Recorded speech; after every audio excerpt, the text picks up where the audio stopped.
เห็นแล้วห้องใส่เราก่อนแน่เราแหงบ่เคยขี่ยนต์มาก่อนได้ฮะเอาเจ็บท้องไปห้องน้ำมื้อเดียวเอามาเด้อ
ขอบใจ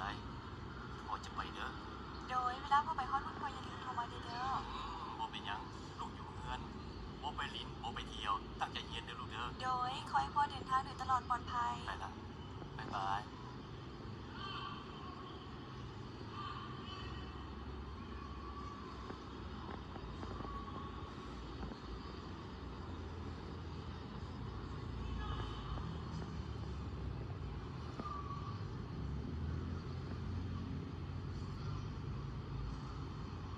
โอ๊ย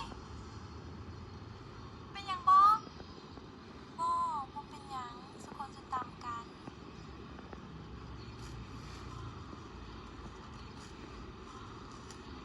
เอ้าสนองมันแต่ไสนี่น้องมาแต่เสียงขวางโอ้สมพอแหละบอกไม่จะเป็นตานาแซบเอาไม่เอื้อยตาตอนเอื้อยเลยได้แล้วขอบใจน้องทาไผนี่ท้ายคำเมืองเขิงปานนี้ยังบ่เห็นสงสัยที่ลืมที่บ่ไอ้คำเมืองอยู่ไสเรียนอยู่มหาลัยแห่งศาสตร์เรื่องรู้จักนำเราได้เป็นหมู่นำลาวคันสั้นเมื่อนำเอื้อยบ่สั้นบ่ได้แล้วขอบใจคันบ่เซอเอื้อยมีบัตรนักศึกษาพร้อมได้นี่เด้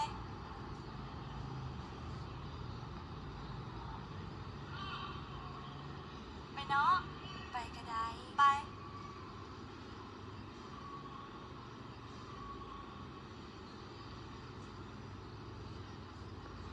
เฮ้ยสีเห็นบ่บ่โอ้ยจังไดล่ะบัดนี้เฮ้ยเด็กกูมานะไป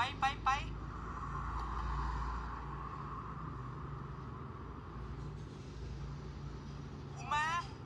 อายุพี่โอ้ยแม่นซั่นบ่ไผสิเอารถใหญ่มารับน้องโต